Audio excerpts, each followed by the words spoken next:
Welcome to another episode of Garden Sessions with Dr.TennilleWarren-Phillips.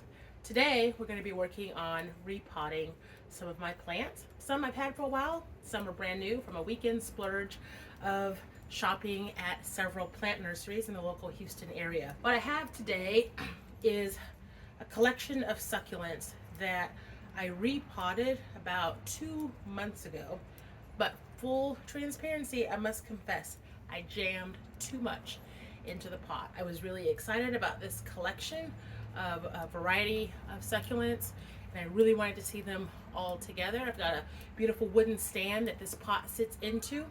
However, if I'm honest with myself, as I take a close look at the health or lack thereof of some of the foliage, there's some damage being caused by jamming too much into this pot. I'm going to approach and show you exactly what I mean. So here, the end of this pencil style succulent, it's nice and full, it's supple, beautiful color. However, coming closer into the root, it comes right out.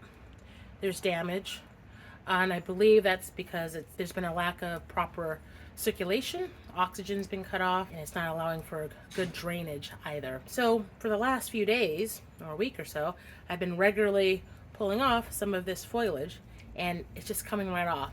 So I've made the decision I need to repot into something that's going to give it more space. Because I really want to see this project be a success, I purchased some soil that is specifically curated for succulents. This is a organic succulent soil. It's blended to provide drainage and aeration for low moisture plants. Sounds exactly like what I need to make this a success. I'll pour a generous portion of this into the pot, but not fill it too much. And I want to be able to gently place the plants in there and then fill around there with the remaining soil.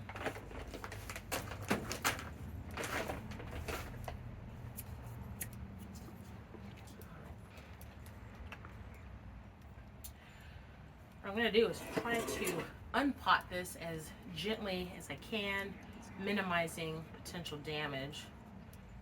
Pull out some of these smaller ones first.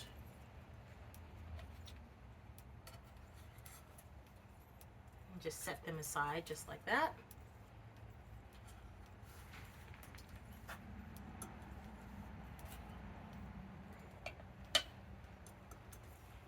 Take out this larger pencil style succulent while trying to keep the roots as intact as possible. Okay,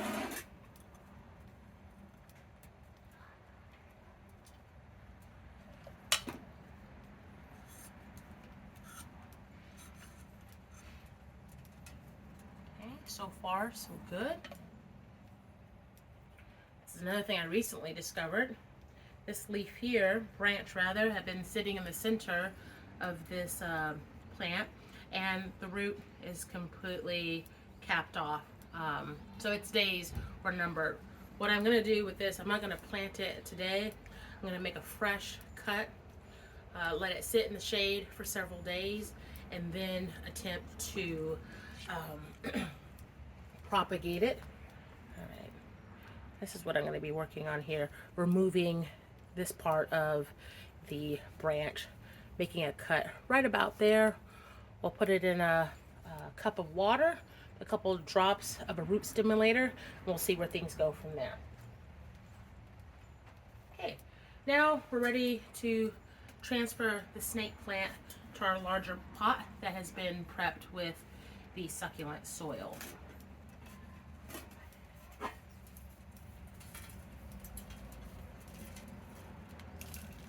Wow, it's not easy getting this out of here, which confirms my suspicion. There's way too much packed in there. My goodness. Poor plants were struggling. All right. Looking for some room to move about and grow into their potential, but that was stifled with too many demands for the space available. I did like the arrangement, so I'm going to try to replicate that here. Okay, we've got this right in the center with our longer roots here. I'm going to get these situated. Let's see. I'm going to add some more soil.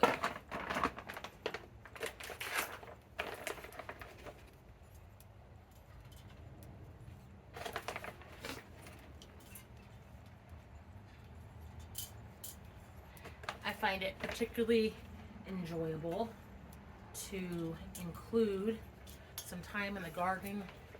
Getting some dirt under my fingernails is a nice way to unwind and to be creative. It's a nice transition point for letting go of the stressors of the day and putting my energy into something that I find rewarding.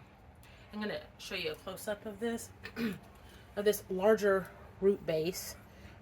See how I'm pinching that there? There's moisture coming out of that. So that meant that this was just sitting in quite a bit of water.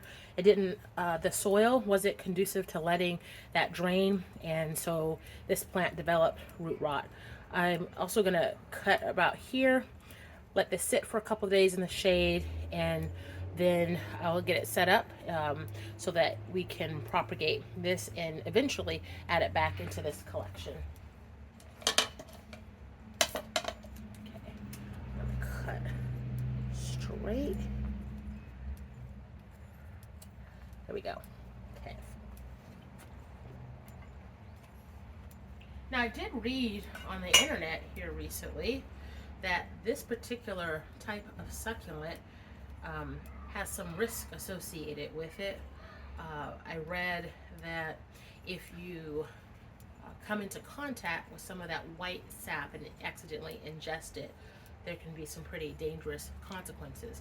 Don't know how true that is, but I'm going to be playing it safe and making sure that I sanitize the space here, wash my hands thoroughly, and make sure that I'm sanitizing the tools just in case what I read online happens to be true. I'm going to continue to add more soil here, building up the base so that I can place the smaller succulents in place. Okay. So far, I'm really liking how this is coming together. Right. I'll remove some of the compacted soil. Right. And even that, it looks dry, but it's actually holding on to some moisture. I'm gonna gently place this back. It's so pretty.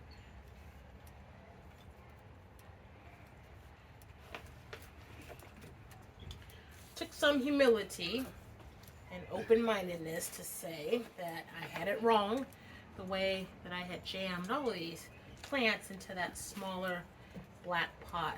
But I'm glad that I paused for that opportunity, because it gives me a chance to rescue this plant while there's still a chance to do so.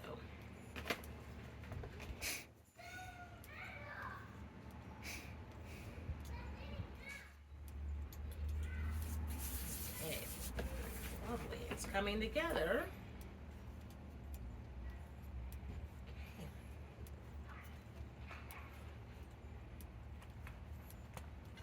And these here, again, these I'm gonna have to put a pause on making those a part of the completed project right now, because these will have to separately be processed to hopefully stimulate some new root growth. Okay. All right, here's a quick glance at the project worked on so far today. One pot down, a lot more fun to come. All right, ready to plant our next plant.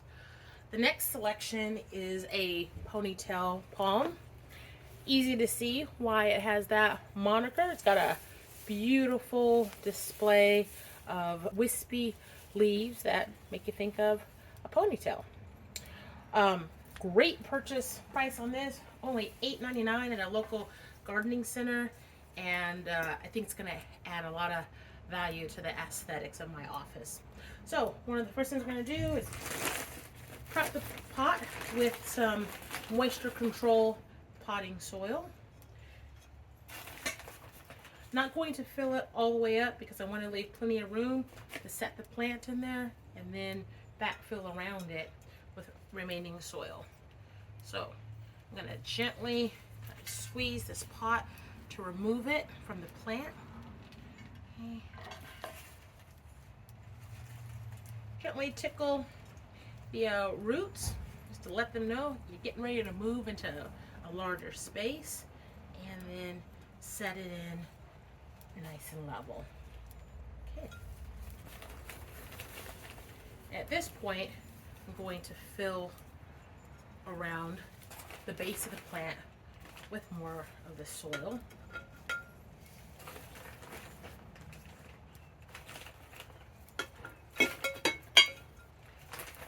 One of the nice things about gardening is that after a day of work where precision and accuracy may be of utmost importance, keeping things very neat and tidy, this is a nice way to literally let your hair down and get some dirt under your nails. It's the complete opposite of what an intensely stressful day in an office might be like. Okay, it doesn't have to be perfect. If it's got a lean, it's got character. I want to add a little bit of multi-use fertilizer to the soil. With this particular plant, it's recommended that you feed it every 6 months. So we're going to go ahead and start that clock today. I'm using a MicroLife multi-purpose blend, and I like to have that within the first 1 to 2 inches of the top of the soil, and I'm going to cover that up. I've been using this type of fertilizer on my plants for 2 years, and when I first started, I worried and freaked out that I had chosen the wrong product. Specifically, I started the use of it in some pots outdoors, and within a week or so, there was bits of what appeared to be fuzzy mold mixed in with the dirt and the mulch of my plants. And I thought, oh my goodness, I've somehow introduced a fungus to my plants. What is happening? Hopped online, checked out some input from other avid gardeners in various Facebook groups, and they reassured me that that actually is a natural occurrence, and it means that the fertilizer is alive and it's releasing its nutrients. Pro tip: if you have pets, specifically dogs, beware. They will likely enjoy nibbling on this MicroLife. From what I understand, it is not toxic or harmful to animals, but you may drive up quite a bill running around replacing what they end up snacking on. All right, taking a look at that angle, I am very pleased. I think that the soft, gentle curl of these branches here are a nice contrast to the geometric lines in the structure of this ceramic pot. Very pleased with the outcome. All right, our next and final plant that I'll be working on today is a bonus plant. It is free. The name of the plant is Portalaca. It's free because it is a volunteer, which means that nature has voluntarily provided me with a free plant, and I don't think it gets any better than that when it comes to plants.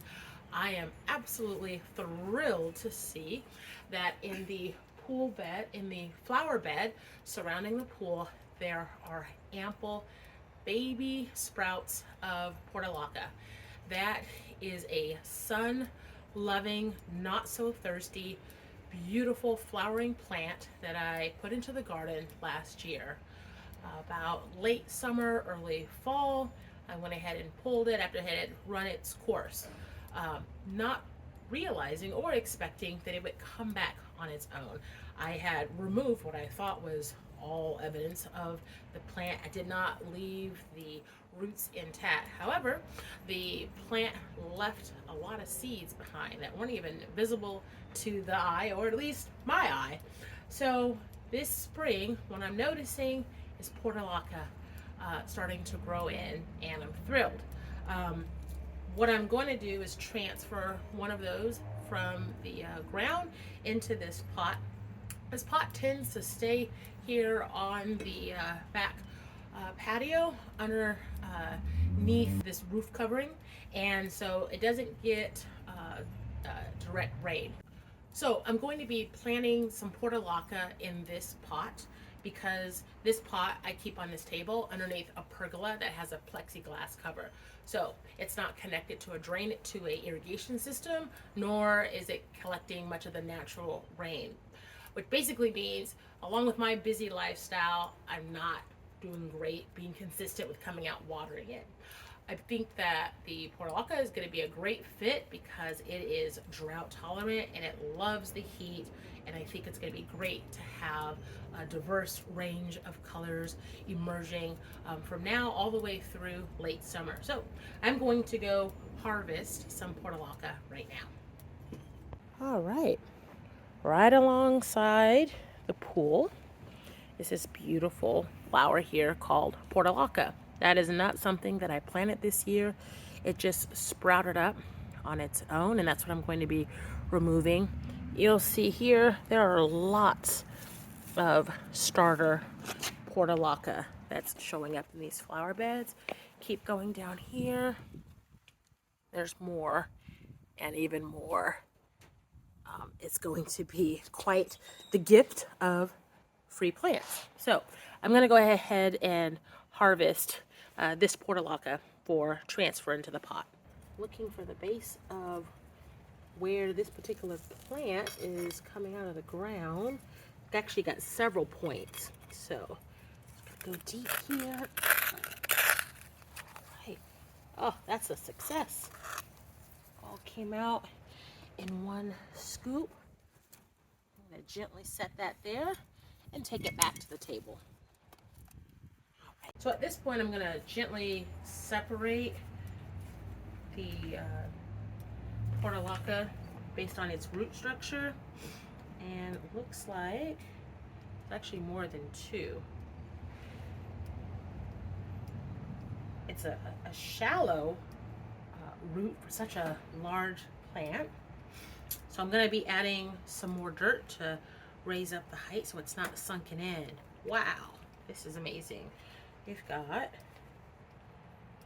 5, you want to count that? 6 plants. Okay, let's add some more soil. Okay. Feed that with some of the microlife and blend that in to the first couple of inches of soil. This plant. Can you imagine how happy this plant is going to be? It had been neglected because I wasn't even expecting any growth from this plant, and it's already produced these flowers. I do believe it's going to love being fed and nurtured. Okay, I'm just going to gently set that in, place the root in, and then surround it with the dirt and gently press that into place. This is the largest of the plant. I'm going to set that over here.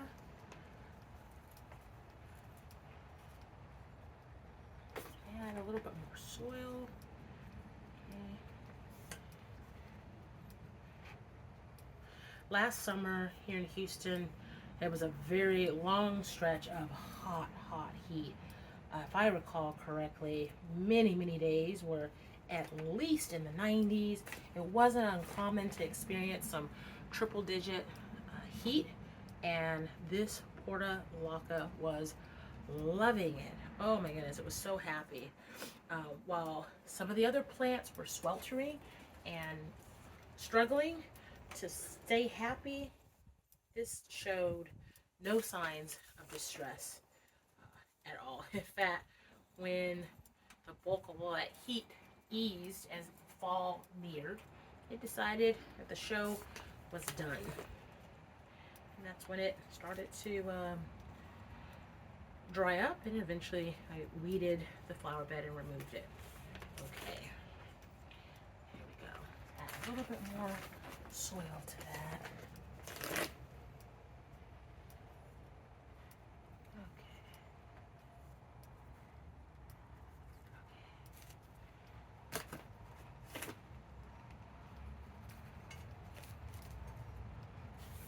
Now, how is that for free?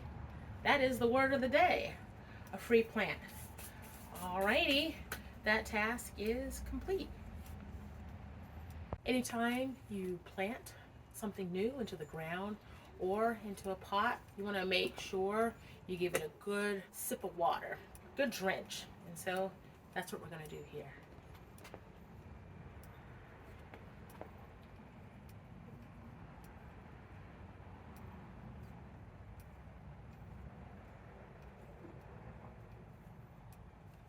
Because these pots do not have a drainage hole, I'm going to be cautious with how much water I put in there, because I definitely don't want these to become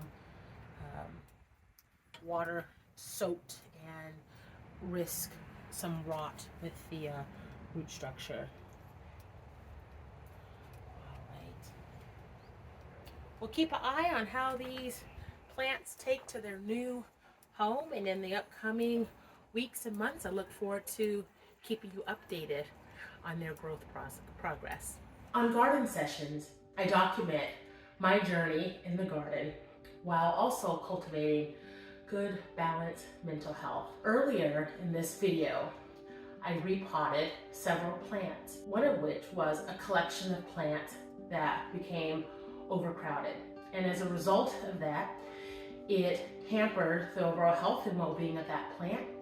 It stifled its ability to continue to grow and come into its full potential. And I can't help but think about how that parallels some of the things that we may experience in our own life.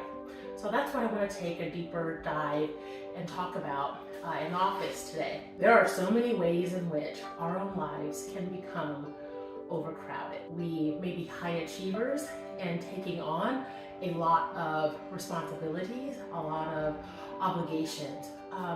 Maybe you volunteered to help out on the school board, the church, the local temple. Maybe you're volunteer at your neighborhood. Maybe you're helping with other volunteer organizations in your community, all while simultaneously being a spouse or a parent. Or you are helping to assist your elderly and aging parents.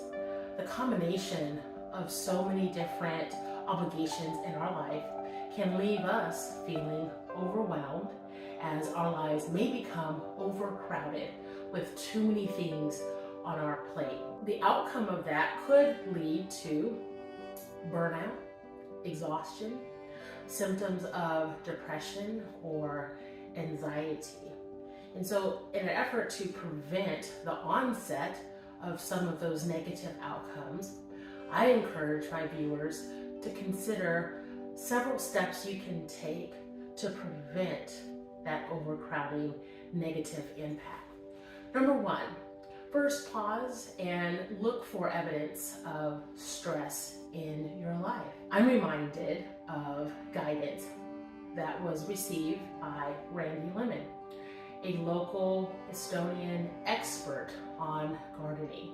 Sadly, he passed away in the last year, but I had the wonderful opportunity to meet with him, and I followed him on social media.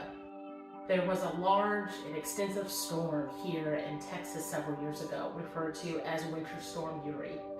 After the storm had passed on, things had started to warm up and things had started to thaw.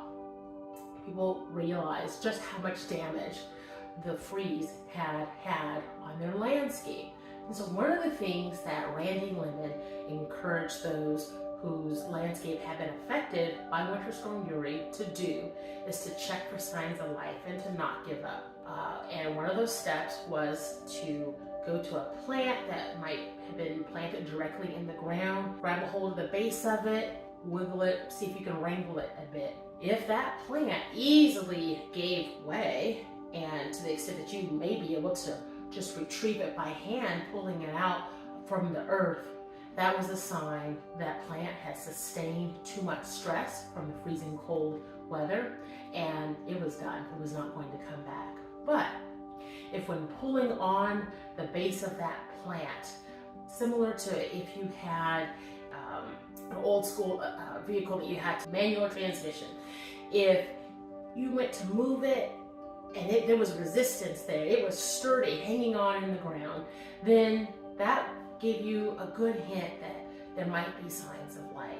So consider in our own lives, when we take on so many different things, think about how when I pulled out some of the branches from the pencil style succulent, it just gave way.